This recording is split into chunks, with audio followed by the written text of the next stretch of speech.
sa tànk bi ni mu mel nii temps yi xam nga ni tamit du ma la bàyyi ngay dem di liggéey léegi xoolal toggal naa la ay ginaar togg defar naa jus yëpp defar naa ko courant beeg ndox bi moom jarul sax nga koy xalaatati dinaa kii yëpp yow daal xam na lan laa soxla ci yow nga toog daldu loolu rek laa soxla ci yow instant bii nii léegi xoolal da ngay jóg nga ñëw ñu dem ci table à manger bi de sa fee nga jóg préparé ma defaral la nga reer ba suur nga dem tëdd.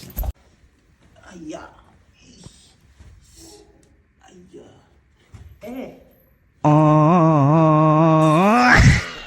jëlee ci man da koo jëlee ci man jox keneen ndax yàlla xarit ba lay musibaal bu ko naree dara jàll mbaa donte muy ëllëg ku nuy baal te bala laa wóolu ba dénk la mbiram ya faaw nga yan ba aw ca tànki mbëri ya lañ yenoon xut bi ak lam daari te ñun jaam yo attanuñ ko ay nattu dong la koy xayma kon ñu ngi sant. Bass Thioune kaay toog egsi nga loo indaale sax yow. man question réponse laa indi. waa toogal foofu xaar ma ñëw Fatou problème am na de. léegi lan mooy problème bi. ah man kat damay dégg gaay naan Fatou amul kilifa. wax yooyu bu ma ko gis damay ree.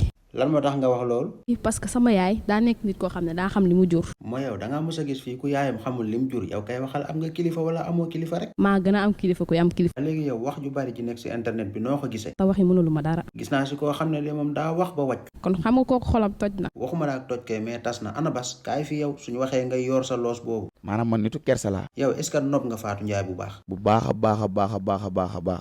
wuy ma jàpp si seen première guddi tëdd bi naka la demee. sama vie privée la. loolu sa affaire la xaw ma lan moo tax nga ne doo ñu ko wax. te ba ma koy takk tàggoowu ma. waaw doo ñu leeral tuuti rek ñu xam. man du ma leeral. loolu sa affaire la mais yaakaar nga ne Fatou Ndiaye dina fi yàgg. ku fi yàgg ak fi ñuy def ak yàllaa ko xam. yow xam naa ne doy nga waar de. yow yaa gën a doy waar yow it. Bass ma laajaat la ko encore Bass est ce que nopp nga Fatou. si. su dee nopp nga ko dëggantaan jógal feccal ko ma xool.